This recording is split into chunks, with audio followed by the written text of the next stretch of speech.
Guys and girls, to a new episode. Today we're going to talk about the Honda CBR 600, which is one of the best 600s that has ever existed since the first inception of the first models. It was one of the fastest revving bikes. It was just unbelievable. I owned one in 2006 and this was really interesting at the time. Very lightweight, high revving engines, and it's like exactly similar to a Fireblade. It could keep up with a liter bike, however on much higher revs. So this bike was completely revamped. I've seen it at the EICMA Expo and it has been completely revamped. Very similar to the Fireblade 1000 cc's. It comes with a 599cc inline 4, which gives you 119 brake horsepower at 14,000 RPM. They changed some parts of the throttle bodies, of course. It's ride-by-wire acceleration and less snatchiness. The cycle has a 67mm bore and a 42mm stroke. The bike has more or less good torque, however, unfortunately with the 600s it only tends to be the power, mostly the power band is within the high revs, so it's above 10,000 RPMs, 8,000 RPMs, you get really the most out of the bike.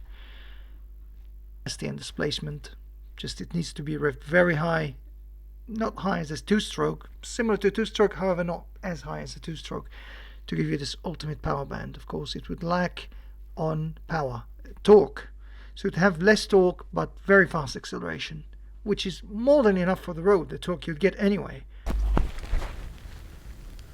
The bike has been completely redesigned from ground up, so you can see the intakes has been changed, the weight of the bike has been reduced drastically, and 19 brake horsepower.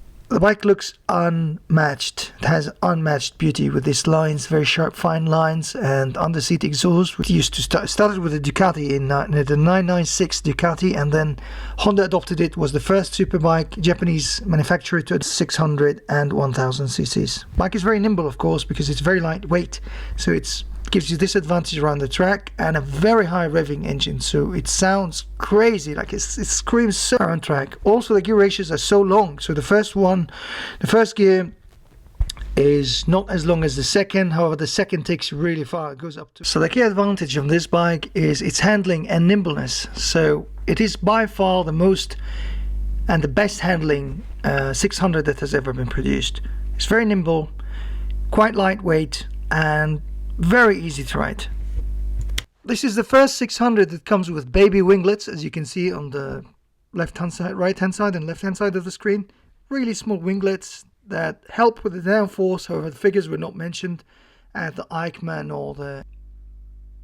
Most of the bike has been really revamped and is very aesthetically pleasing. You can see it's an evolution of the previous model. The next few photos will show you the previous model and this model, and you could judge by yourself.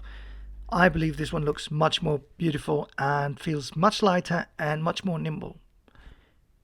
You would have to take it for a test ride to tell the difference. The back end of the bike remains the same, the undertail exhaust. This is the older model, 2021, and this is on the right hand side, the 2024. So you see the front headlights, the Fireblade 24,000. Ride-by-wire, throttle-by-wire. Comes with 3 riding modes and wheelie control system, quick shifter standard, and cornering ABS. However, I strongly believe it doesn't need a wheelie control system.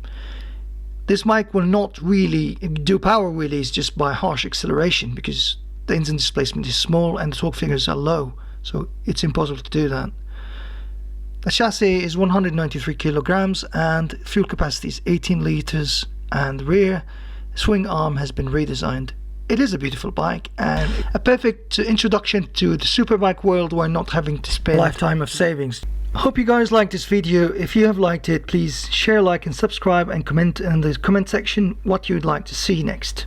I'm going to review more superbikes and going to show you more videos of different countries around the world with different manufacturers. Next, I might be showing some electrical motorbikes.